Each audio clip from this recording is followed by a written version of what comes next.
કરીશું વાત આવાસમાં અંધેર રાજની।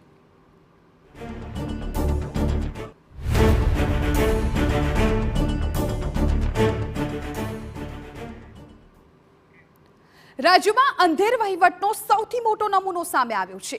સરકારની જ આવાસ યોજનામાં જોવા મળી રહ્યો છે આ નમૂનો।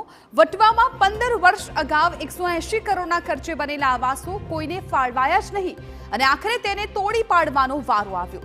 થોડા સમય બાદ પાલનપુરમાં પણ કંઈક આવા જ દ્રશ્યો જોવા મળે તો નવાઈ નહીં, કારણ કે અહીં 63 કરોડના ખર્ચે બનેલા આવાસો 8 વર્ષથી ફાળવાયા વગર પડ્યા છે। હાલ ખંડેર હાલતમાં છે। વાત કરીએ અમદાવાદની તો અહીં થલતેજમાં વર્ષ 2019થી શરૂ થયેલી આવાસ બનાવવાની કામગીરી હજુ સુધી નથી પૂરી થઈ।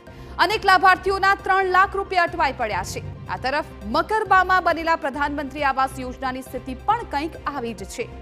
ફાળવણી માટે તંત્ર દ્વારા હંમેશા 3 મહિનાનો વાયદો કરાય છે, પણ આ 3 મહિના ક્યારેય પૂરા જ નથી થતા। રાજકોટમાં તો કંઈક વધારે ચોંકાવનારી ઘટના સામે આવી।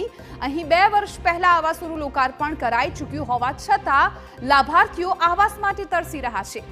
પડ્યા આવાસો જર્જરિત થઈ રહ્યા છે। મુદ્દો એ છે કે ગુજરાતમાં આવાસ યોજનાના નામે આ કેવો અંધેર વહીવટ ચાલી રહ્યો છે।